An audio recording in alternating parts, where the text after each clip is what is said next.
ngibingelele silibhele legacy kuwena dokotela. Hayi ngiyabingelela nami bafowethu egameni lenkosi. Amen. Sithokoza ukuba nawe Shenge ngalesi sikhathi kodwa ke besicela mhlambe uke ubingelele nakubalaleli uzethule nje ngendlela ongazethula ngayo ngoba indoda iyawazi amandla ayo nendlela kufanele zethule ngayo. Hayi angibingelele ababukeli ngithi nje kini good morning. Lona ke bambiza ngodokotela igama lami ngoshe ngomnyama. Ntomzini nomphambili mavela kancane nje ngethilose. Ukwethe bonke nje ngentolwa. Asibonge Shenge siyathokoza kakhulu usuzethulile. Shenge akukuningi size ngakho kuwena selibhele namhlanje. Sifuna ukubuka nje izinto mhlambe ezimbili noma eyodwa ekuthenini liyini isiko noma siyini isintu sibaluleke ngani kumuntu okanye isiko libaluleke ngani kumuntu thina nje kakhulukazi ngoba sengabantu abakhela isizwe semnyama. Mhlawumbe igama elithi isintu liyayichaza nje ngoba ilona elisho neliveza ubuntu bakho ukuthi wemhlobo lomuntu. Uma ke umbuzo uthi ke libaluleke ngani leli gama elithi isintu. Sithe masikhula sakhulela emakhaya ngoba isintu sibonakala emakhaya, sibonakala ngomuntu. Isintu la khona umuntu aveza khona ukuthi uphuma phi yena, uphuma ekhaya noma uphuma ehlathini. Ebese ke uningi izinto ezingena ngaphansi kwegama elithi isintu. Ukubaluleka ke kwesintu kubaluleke ekuthenini umuntu kufanele umthazazi ukuthi ungubani. Sike sathi sizule emva maqondana nomuntu neBhayibheli lakuvuna lithi ungayisusi ikhonkwane zendoda endala. Okusho ukuthi ubuntu bami busemvelweni yami ukuthi ngivelaphi. Ila khona ukubonakala ubuntu ke ngokuthi ngizazi ukuthi ngivelaphi mina. Uma senaba ngalento yobuntu ukubaluleka kwayo ngithi mina ungayisusi ikhonkwane zendoda endala. Okusho ukuthi kukhona izinto zokuthi mina ngizalwa kwabuthelezi. Angikwazi ukungayigcina izinto zakwabuthelezi ngoba isintu sakwabuthelezi kufuneka saziwe yimi futhi sigcinwe yimi futhi silandelwe yimi. Kwabuthelezi kithi kunezinto zakhona ezenziwa khona, abanye bayibiza ngomkhuba, abanye bayibiza ngesiko. Zonke lezo zinto ingaphansi kwesintu okungukuthi umuntu izona izinto okufanele ayiqikelele ukuthi empilweni akangalibali izona. Isintu senza ukuthi ngingakhohlwa ukuthi ngizalwa ngubani, ngingwaphi. Isintu lese senza ukuthi ngingayikhohlwa zonke lezi zinto. Senza ukuthi ngingayikhohlwa mina ukuthi ngingubani. Masikhuluma ngokubaluleka kwesintu sibaluleke nezinto ezinjalo ngoba sigcina sichizelela ubumina, senza ukuthi ngingakhohlwa ukuthi mina ngivelaphi. Injalo lento. Asithokoze Shenge. Siyathemba ukuthi nomlaleli ekhaya kulolu lwazi esilithole namhlanje kuwena Shenge liyomsebenzela lomsize ukuya phambili ngoba isintu kuvelile ukuthi sibaluleka kangakanani nanokuthi simthatha umuntu simbeke phi empilweni. Ngiyafisa ukwazi ukuthi uma usigcina isintu noma imikhuba noma amasiko kulekelela kuphi lokho noma kunamuphi umphumela noma kunamuphi umthelela empilweni yomuntu ogcina isintu. Ngelathi ungayisusi ikhonkwane zendoda endala. Okusho ukuthi mawubamba isintu awuhlukani nezinto ezayigcinwa abadala ekhaya. Uma ubamba isintu awuhlukani nezinto ezazenziwe ekhaya. Ngamanye amazwi isintu ukubamba sona ila khona ogcina yonke into eyigcinwa ngabazali bami, abazali bakho ngoba isintu siligugu lami kithi ukuze ngibonakale ukuthi ngibamba isintu la khona engigcina khona yonke into ebiyenziwe ekhaya ngiyenze njengoba ibiyenziwe ekhaya. Uma kuthiwa umuntu akangalibali isintu akangasidedeli isintu sakhe la khona egcina enza yonke imithetho ebiyenziwe ekhaya.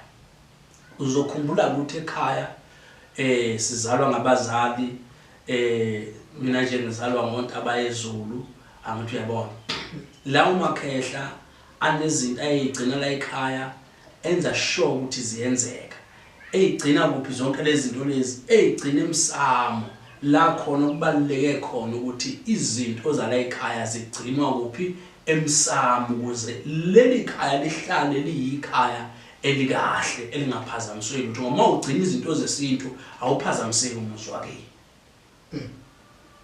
kuyezwakala so ke ngamanye amazwi ukubaluleka nje kakhulu kwesintu kusekuthenini uhlalo zinze ezintweni ebeyivele zikhona zenziwe ukuze ungalahlekelwa umkhondo wempilo imiso zasekhaya izizona ezumgogodla wesintu uma ekhaya ufuna ukuphila isilungu isuke seniphumile vele esintwini kodwa isintu siyisizulu ngokuphaqa ngokupheleleyo isintu asigudluka uyayibona lonto leyo so njengoba ngithi ekhaya kunezinto ezigcinwayo la ekhaya ezingamasiko la ekhaya ezimkhuba la ekhaya okufuneka ukuthi mina mangizalwa la ekhaya ningahlukani nalezo zinto lezo ila khona engiphelelisa isintu inala khona engibona khona umphumela ukugcina kwami isintu ngoba umuzuzu nothe kahle ekhaya ukugcina kwakhe isintu kugcina kulinkana nokulunga komsamo uma nike nadedela isintu ekhaya umsamo wekhaya uyaphazamiseka ngoba nina senidedela isintu nasilahla naphila impilo yabezizwe abangaphesheya kwencini so manike nalahla lezo zinto lezo ikhaya umsamo vele uphazamiseka kanti ukubamba isintu nokugcina isintu kwenza ukuthi umsamo wala ekhaya ungagudluki uyabona uhlala uhloniphekile umsamo wala ekhaya ngoba wadedela isintu usugcweleze umsamo wala ekhaya awusawuhloniphanga umsamo wala ekhaya ngoba ngengathi abadala bala ekhaya bazodinwa uma mina isintu ngingasasinakile la ekhaya ngingasawagcina amasiko abenziwa la ekhaya ngingasayigcina imikhuba la ekhaya okuyiyona into eqoqa isintu sami kahle ngamanye amazwi isintu singuqo nje wadedela isintu uyidedele wena qobo lakho impilo yakhe ayikho uzathi omunye uma ngabe sebevunule noma abanye bebhincile umuzi sebehlobile ngokwesintu noma ngokwempahla lezi zethu zemvelo athi ukube nganginemzulu ngangiyoba yini asikhulumike ngomzulu kodwa sikhuluma nesintu ukuthi lapho lo muntu usuke esho ukuthi ukube ngangisiyo le culture ngiyiyo ngangeke ngibe yilutho ngamanye amazwi usuke ethusa ubuyena njengoba usho ukuthi isintu singuqobo lwakho uma ke kwalahleka ubuwena uzibona wena ukuthi hayi ngidukile ngoba ukubone nomuntu ehamba uthi hayi uyazi ukuthi ubana ngibona ukuthi usayicabanga kodwa ukuthi umuntu ngendlela ayi nangendlela enza ngayo izinto uzenza ngazathi ungumlungu phakathi kwabantu uyayibona enjalo ila khona ke isintu nje sibuwena ngqo iyona nto edisplaya ukuthi wena ufuna uphila impiloni kahle hle ngamanye amazwi nje kuyavela ukuthi enkulumeni yakho abezizwe basixoxe kakhulu thina sizwe zimnyama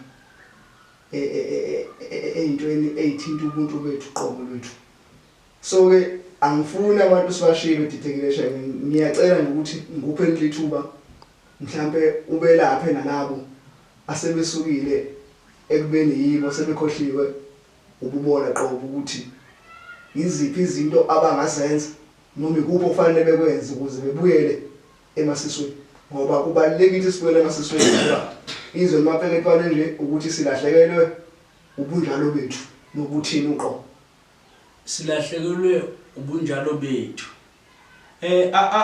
abezizwe abasiluthanga ngalutho oluthe yithi esilahle ubuntu bethu sakopela izinto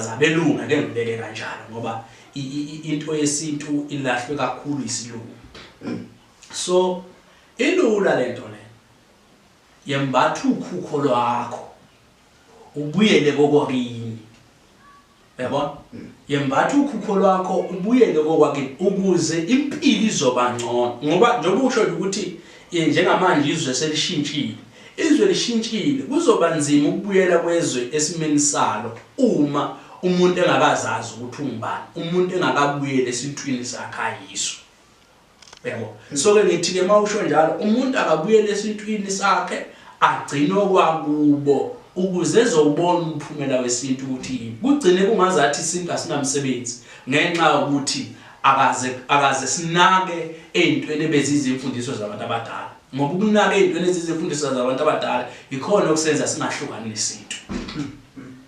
Injalo lento. Hayi kuyezwakala. Kahle shene ngamafuphi. Into ithi ukuze siphinde thina nje emnyama silungisele. Asibuyele kokwethu. Asibuyele kokwethu mntanebhele singaphazamiseki. Okwethu kuligugu. Okwethu kuyinguna phakade. Uyabona? Okwethu kuligugu futhi kuyinguna phakade. Into yesintu bayigudluka imile nje. Uyohamba uyoshona la ushona khona ubuyilokhu imile. Yikho ngizwe ngithi mangiqala ukukhuluma lento ithi ungayisusi ikhonkwane zendoda endala. NeBhayibheli lakufakazela lokho. Uma umzali ekukhulisa ekhaya uthi indodana ungakhohlwa imiyalo yakho. Okungukuthi sinezimfundiso esifundiswe emakhaya ukuze kungalahleki ubukhaya. Funa sibambe lezi imfundiso esifundiswe ngabantu abadala. Noma singaye ekoneni sifunde sazi zonke izinto ezicwebezelayo kodwa singakhohlwa ukuthi sisukaphi sisuke ekhaya. Njengoba ngengathi ngizalwa uNtaba yezulu izinto ezayigcinwa uNtaba yezulu ekhaya kufuneka ngiyigcine njengoba ayigcina ukuze umsamo engiphila ngaphansi kwawo ungaphazamiseki. Hayi shene uzwakele ngifundile kakhulu. Ngifundile ngokuthi engubame kakhulu ilokho ukuthi isintu singumyalo wabadala. Umyalo wabadala ufana nokulandela ukuze zonke izinto zingaphazami.